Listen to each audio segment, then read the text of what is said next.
Hello, my name is Rachel Woosley. This is the second time I have recorded this because the first version was really bad. Anyway, so my animal issue that I will be discussing in this presentation is euthanasia. Small little, disclaimer thingy. Viewer discretion is advised. If animal death does not sit well with you, I do advise you not to watch this presentation. So here we go, because I finished this maybe 10 minutes ago. A euthanasia as an animal issue. A euthanasia is, ideally, the act of putting an animal to death without pain to this animal. The usual reason for this diagnosis is of a chronic or usually painful disease or injury. The biggest issue with the euthanasia is that some people will request that their animals be put down because of lack of resources to take care of the animal, and shelters will commonly euthanize animals to make room for incoming animals. There are exceptions to this rule, like there are other reasons. Excuse me, I hiccuped. More reasons for euthanasia is old age, a hunter's coup de grace, which means like a hunter mercy killing an animal.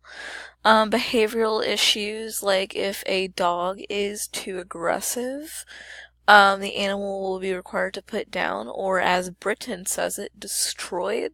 I don't really like that term, but it's Britain and we live in America. Animals will also be euthanized for research and testing, and horses will also get euthanized if they are injured. I go into the research and testing and horses like a lot later in the slideshow. So, we do revisit that issue, and I personally think they're interesting. The methods of euthanasia, there are 5 common ones. The first 3 are an intravenous anesthetic, an inhalant, and cervical dislocation. Intravenous anesthetic works like this. An injection of sodium phenobarbital, which is the barbiturate that in high doses can render the animal unconscious before a respiratory and cardiac arrest is induced. This is given to the animal, usually while it's lying down, and usually the owners will be around said animal. This is actually the most common method of euthanasia, used primarily in veterinary clinics and hospitals and shelters and pounds. An alternate use of phenobarbital is anti-seizure medication.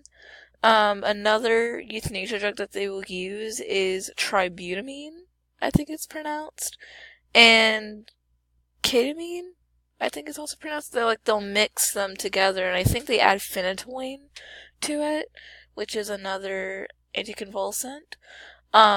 What it does is that this renders the animal unconscious, and then respiratory and cardiac arrest is induced, but the animal feels nothing. It just kind of dies in its sleep. The second method here is inhalants. Gas anesthetics such as isoflurane and sevoflurane can also be used as euthanasia of small animals, but monoxide, can also be used. It's also the most common way of using this method. The animal is placed in an airtight chamber and gas fills the chamber. This method replaced cervical dislocation because just of convenience. And also, this is more commonly used in the research and testing field of euthanasia. They will not usually use an IV anesthetic or cervical dislocation, though some places do. I guess it just varies place to place. But before carbon monoxide was used, nitrogen was used most commonly. The third method discussed in this slide is cervical dislocation. It's actually mostly used in small animals such as mice and rabbits. Cervical dislocation is the snapping of the cervical vertebrae of the neck. Like your C1 through 7, I think it is. I don't really remember human anatomy very well. And anyway, so that's your cervical vertebrae, like the bones from the back of your skull to the connection at your collarbone. I think it's where it connects. No, it's the whole entire spine, sorry. But that's like the section of spine which is like from the back of your skull to your shoulders. It's called your cervical vertebrae. The handler must know how to do this very precisely, or else the animal will suffer. So this method has been replaced by inhalants. Fun fact before I get into the last two, if a horse is given an IV anesthetic, they will exhibit seizure activity due to the premature cardiac arrest.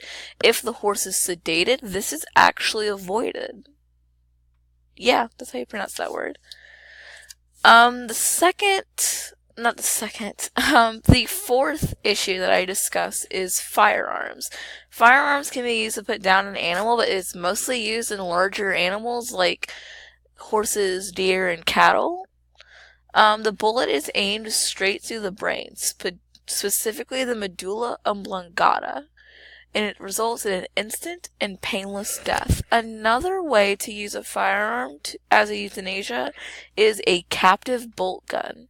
A captive bolt gun stuns the animal so that the animal can be exsanguinated, or pithed is another word. Though if the animal is left unattended, the animal can die from cerebral edema. Horses are usually killed outright from the initial bolt, so exsanguination is actually unnecessary. This should only be done by a skilled personnel in an ideal location. The fifth and final method of euthanasia is intracardiac and intraperitoneal injection. The peritoneum is a lining of your abdomen that protects your organs. An injection of phenobarbital is given directly into the heart or the peritoneum of the animal. Usually you'll just pick the skin up and you'll stick the needle in and you'll just push the pheno right in. Intracardiac injections are only allowed to be done on fully unconscious animals, because if this is directed directly into the heart cavity, the animal can suffer extreme pain if it is awake. My thoughts on euthanasia. Personally, I support euthanasia. Call me a bad guy, but I do support this, especially if the animal's quality of life is altered or upheaved. I want to put emphasis on not. I do not support the euthanizing of animals in shelters and pounds, or the putting down of perfectly healthy animals. I actually had a dog from my childhood. His name was Max. I've known him since I was born, and a couple of years ago we had him euthanized because he was involved in a severe car accident, and he was having seizures. He was neurologically compromised, and I didn't want to see him suffer anymore. So what we did was we put him down, and I think he is much happier now. And I also have two wonderful cats. One of them is actually next to me as I'm saying all of this, and he's very amazing, and I love him. But anyway, so if my cats were injured, or if they were sick, I would not want them to suffer. And that's just kind of my views on euthanasia. The main animal that this impacts is usually domestic dogs and cats, but some stray dogs and cats can be brought in to be put to death too. Small disclaimer for this next sentence, because I say something very graphic. I should have put this in the last slide, and I wasn't looking at my note cards when I was saying all of my story about my dog. But overly aggressive dogs and cats that are required to be put down or have been diagnosed with rabies will usually have their heads removed and sent to labs after euthanization. That's kind of weird, but my mom told me that when I was I want to say 13, 14, somewhere in that area. But yeah, this was when she first got her vet tech job, and she told me about the extensive process of decapitating an animal, and that was fun. It really wasn't. Anyway, I'm continuing.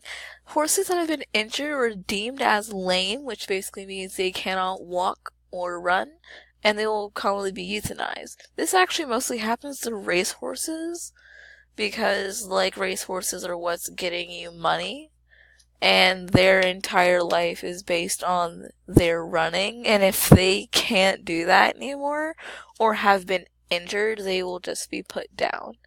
It's really, really difficult to fix a horse's broken leg from experience. I do know of this because I used to have a horse when I was younger. Animals used in clinical trials or experiments, I am so sorry, will be euthanized after the experiment is complete or to gauge the results of the experiment. Like if you are testing a new drug and you aren't ready for human trials yet, you'll use like mice and rabbits and stuff. Personally, there's a whole controversy on that issue, but right now we're talking about euthanasia. Say that you're testing a drug on its antibiotic power, you would probably euthanize the animal to gauge how well that this drug worked, and even if it worked. Especially if you're using like something that like gets rid of like worms and stuff. Solutions proposed for euthanasia. No real solutions have really been proposed. Some people say that we should get rid of euthanasia altogether and wait for the pet to die a natural death. Some of the time this would seem very very inhumane and very dangerous. Like if your dog is living through a painful and terminal illness, then it would be inhumane to let that animal live and suffer. And the danger factor is, like, if your pet has rabies from being outside so much, then that's a danger to you and anyone that your pet is around. And any other pet, too. There's actually a vaccine that we can get for rabies, and there's also something that we can give humans about 24 to 48 hours after exposure. But even then, it's still not fun to have, because if you don't get vaccinated and you don't get helped after exposure, then you will die in a matter of weeks. In human euthanasia, there are actually programs that diverge from this route. You call it hospice care. We can make a similar program for pets, but the argument of the inhumanity of this rises again, as does the risk of transmission of dangerous diseases such as rabies. My idea for a solution is, I think euthanization of perfectly healthy animals should be criminalized and illegal. I also think that the veterinarian or the veterinary technician, veterinary assistant, whoever that is performing the euthanization of the perfectly healthy animal should be able to lose their license. If your pet is dying or has a very poor quality of life, then yes, put your pet down. Your pet does not want to suffer, and you shouldn't have to see your pet suffer like this. If your pet has rabies, the absolute safest thing to do is to put the pet down. Your pet is a danger to you and any other pet that is around. So please keep everyone around you safe by putting your dog or cat down if it gets rabies. We even do this for humans. If you start dying of rabies, we will euthanize you, or we'll just wait for you to die, depending on what's country you're in. If an animal is overly aggressive and it's harmed someone, I do think there should be a way to retrain them to not be as aggressive so that they can be reintegrated back into society. I had a lot of prior knowledge on the subject, as my mother is she got recently licensed. She's a veterinary technician that works at Banfield Pet Hospital, and she is assisted in euthanasia procedures. I didn't use any pictures, so I put a picture of Devon Rex kittens, because Devon Rexes are my favorite breed of cat. I am not going to lie, I did use some information on Wikipedia for definitions and methods, but I never used any direct quotes. But I did link the source down below, and I hope you enjoyed this presentation on animal euthanasia.